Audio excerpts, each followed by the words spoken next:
This video will show you how to replace the air filter on a Mitsubishi Lancer with a 2.4-liter engine. This will be located along the driver's side of your engine compartment. Let's get into it. Okay friend, let's get started on our job. Locate the air filter located between the two air filter housings. Up along the top, we have locking clips. Just go ahead and dislodge those.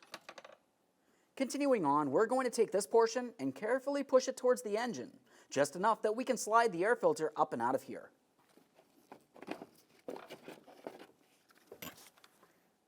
There it is, friend. Feels good.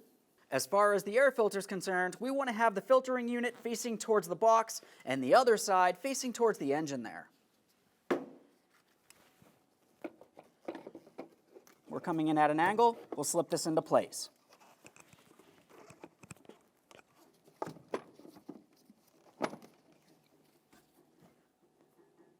Now, while holding this together, we'll install our locking tabs here. Take hold of it and attempt to wiggle it free. This side should not separate from the air filter housing or the air filter. Assuming everything's secured, go ahead and start the vehicle and take it for a road test. Thanks for watching. When only the best will do, demand TRQ. The only company that lets you view before you do. TRQ is committed to offering the highest quality aftermarket auto parts that are engineered for peace of mind. Thanks for using and viewing with TRQ.